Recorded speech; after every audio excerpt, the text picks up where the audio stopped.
Dear friends, it's been a while since my last video here, out in the open, out in the real world, in my room, and I figured that since I've been on a bit of a streak of trying to consistently pump out different sorts of videos, I would go back to one of my personal favorite series, my educational ASMR series. This is one of the series that I was doing about 3 months ago, and I stopped because at the time it was a bit too much work to dedicate. But now hopefully I can resume doing educational ASMR every week. I may need to apologize preemptively, as for this subject I have taken copious notes and may have to read them off of my phone. But I shall try and edit out most of the reading time. I'd like to start with the common disclaimer that I am not a health practitioner. I've had a little bit of experience studying occupational therapy for about 1.5 years at university, but I am not a licensed healthcare practitioner, and I am not your healthcare practitioner. So anything that I say should be taken with consultation with a general healthcare practitioner. Preamble 2. This video is not sponsored by any xylitol companies or anything like that. This is just my personal opinions based on the research that I have done into the subject. And of course, with my educational ASMR series, there will be a full citation/reference list at the very bottom of the description if you wish to gather any more information or fact check what I am saying. I would also like to apologize about the ambient sound in this video, as nature is quite active and there is a lot of high winds and rain and birds in Australia right now, but I want to be able to continue to consistently put out content, so sometimes videos may be like this. On to the subject. What is xylitol? Well, xylitol is a substitute or kind of fake sugar. So when people talk about substitute sugars, this is one of the main ones that they're used in food as processed food or a substitute.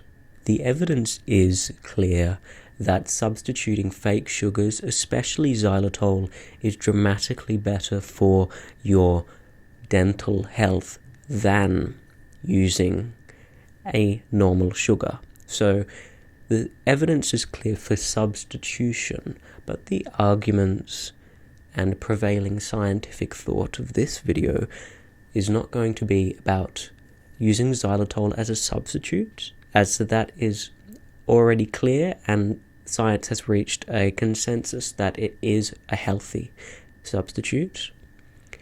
What we are talking today is the addition of xylitol into your daily routine or diet to improve your dental health. Okay, so diving a little bit deeper, what is xylitol? What is a sugar alcohol? Sugar alcohol is basically a compound that is rather derived of sugar, but because of the structure of its chemical components, it's not absorbed in the same way in the human body as are other sugars. And the nature in which we absorb less of it helps it be a healthier alternative. But The real scientific interest I find in this is that xylitol has been shown to actually decrease the amount of tooth-decaying bacteria which is present in the mouth and saliva. So the current scientific argument or debate is not whether this does happen, but rather the clinical efficacy of the extent to which it does happen. To go on a little bit more about the general components of sugar alcohol, since sugar alcohol is absorbed, or xylitol is absorbed, maybe about 50% or half as much as a normal sugar, of course that is reflected in your blood markers. You will have much better blood markers. Your body won't react in the same way as when digesting a normal compound of sugar. So your blood sugar level will be nowhere near what it would be if you were to consume normal sugar.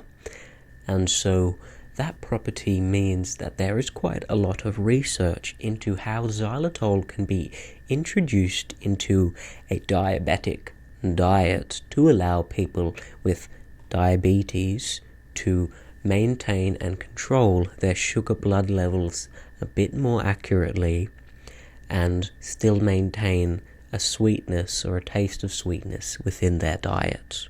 To go a bit further into my long preamble on the subject, there's one factor or one kind of side effect of having too much xylitol that people kind of worry about, and it's the same for a lot of other sugar alcohols. But I think that with education, people's fear of this side effect can lessen. So xylitol, or fake sugar, as you may have noticed if you have any in your diet and you overconsume, can cause bloating or diarrhea, if, of course, overconsumed. And some people tend to be a little bit more sensitive in that aspect than others. This is not because your organs or something are being damaged, and I don't think it's any reason for any real concern if you can clearly identify that the diarrhea or bloating has been caused by a simple overconsumption of xylitol. I think it's very straightforward. Why? Well, we get bloating and diarrhea for a similar reason as to why our stool consistency changes when we have a high fiber diet, because of the chemical compound of both fiber and sugar alcohols we don't fully consume, and so some of it stays in our gut a little bit longer, and its unique properties of itself are reflected in the stool that we have afterwards.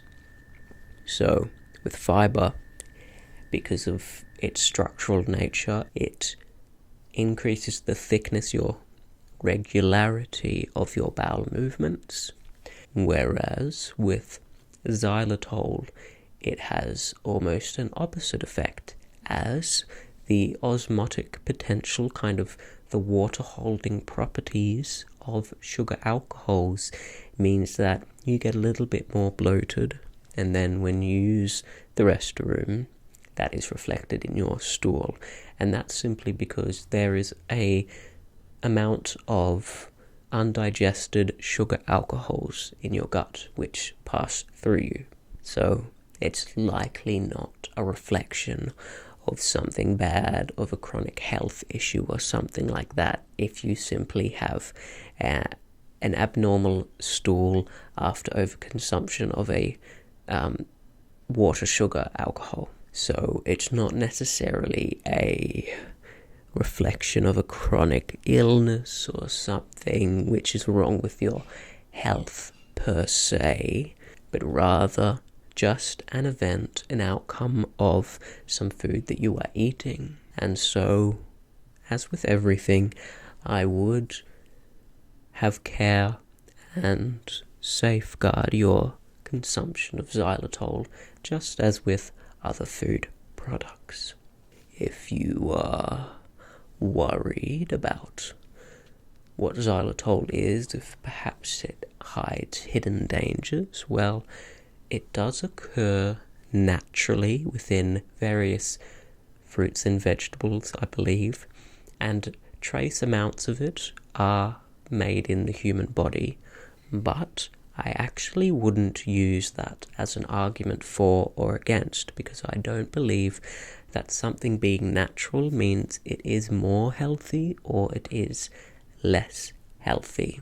Something being natural is simply a quality of it, since there are many poisons which derive from things which are natural, and there are many synthetic things which are not natural, but which have dramatic clinical evidence that they are good for you. If you are interested in this line of thought, I would recommend you to read the book entitled Natural: How Faith in Nature's Goodness Tends to Lead to Harmful Fads, Unjust Laws, and Flawed Science. Or, if you don't have the amount of time to read a book, you can look at the Wikipedia for the logical fallacy of the appeal to nature. So, we are on the forefront of science. We're here. We're on the forefront of medical and clinical discussion about the efficacy of xylitol. It's quite an interesting place to be, and this video may be proven more correct or may be disproven in the future, depending on the quality or the conclusions of research studies which continue to appear. Personally, I believe that the evidence is enough for the average person to be able to safely implement xylitol into their routine via chewing gum, I think, is the best option. Xylitol and other fake sugar substitutes have been studied for quite a while. I think from what I've seen personally, it seems to be that the last 15 years there have been many studies produced on specific demographics, such as on children and as on adults. People of preschool age, young children, I think, are studied the most in this area, and people consuming toothpaste by toothpaste companies. I think that's where the majority of the clinical study has been. And so, since the nature of this study has been guided by dental companies and similar, they haven't been necessarily continually doing large systematic or meta-analysis reviews of the current scientific literature. So it's difficult to get a clear-cut scientific conclusion saying yes or no, it has very good evidence, or it doesn't. But the trend is definitely obvious if you observe some systematic studies and if you observe some general studies. And what I've seen is that the trend generally shows is that there is clinical efficacy towards the implementation and usage of xylitol. There are many references in the conclusion, and you can go for yourself and look for other ones. But I find it interesting and true that the conclusion of most studies with xylitol, because they are done on a limited selection criteria of people, such as a preschooler, as we talked about before, they end there with saying that the clinical efficacy has shown that there is a trend towards the positive, that xylitol works. But, of course, more research needs to be done for other groups. That's why I was saying that a meta-analysis would be useful. I have seen some systematic reviews, but I haven't seen any in the last 3 years. The most recent one I've found is from 2017. And the latest one that I've seen is entitled A Quantitative Systematic Review of Clinical Trials of the Effect of Xylitol versus Sorbitol. And so that is trying to isolate the efficacy of xylitol as a sugar replacement versus another sugar replacement. So, various studies and systematic reviews have shown that the evidence trends in a positive direction. Places like WebMD and general health practitioners and similar institutions have adopted that xylitol does prevent tooth decay. So I think at this point of the research, if you're following science this closely, it's up to you to decide, based on the clinical trends and the hypothesis, whether or not you should include it into your routine. It's definitely not harmful. Xylitol is a good tasting and effective replacement for any type of sugar. So if you're having gum in your normal diet and you have real sugar, I would definitely immediately move that out if you can. But if possible, I would choose xylitol as your specific sugar substitute if you can. Most sugar alternatives will have a list, but you should try and find one with xylitol as high up on the list as possible, preferably at the very start. So, as a little bit of a quick summation before we come to the end of the video where I tell you the optimal amount of xylitol, let's have a little bit of a rundown. So, we know that xylitol is an effective substitute for sugar. That much is clinically clear. We know that it does avoid causing further tooth decay as a substitute of sugar. And 3, we know that consumption of xylitol does lower the amount of tooth decaying causing bacteria in the mouth and saliva. What the current debate is to what extent does this actually matter? And from what I've seen in the various studies, which are in the description, that prove that there is a positive trend, is it worth it? That's what it's about, basically. This type of video is always really interesting to me, because there's a lot to address when you're on the forefront of scientific discussion. If you have any topic you would like me to pursue, please tell me in the comments below, because I'm very interested in learning. So what is the optimal amount? Well, I've seen a few different sources. In my memory, I can remember that WebMD said that the optimal amount for children and adults is from 7 to 20 grams per day, and are most effectively spread out in 3 to 5 pieces per day, or 3 to 5 sessions per day, but making sure that you're getting the accurate amount of grams of xylitol for proper efficacy. And it's best to have it sometime after food. Similar to brushing your teeth, it won't be effective if you have the full dosage in one time as compared to spread over a day. It's kind of like brushing your teeth for 6 minutes in the morning and not brushing your teeth at night versus brushing your teeth for 3 minutes in the morning and for 3 minutes at night. You can see the difference. Where to get xylitol?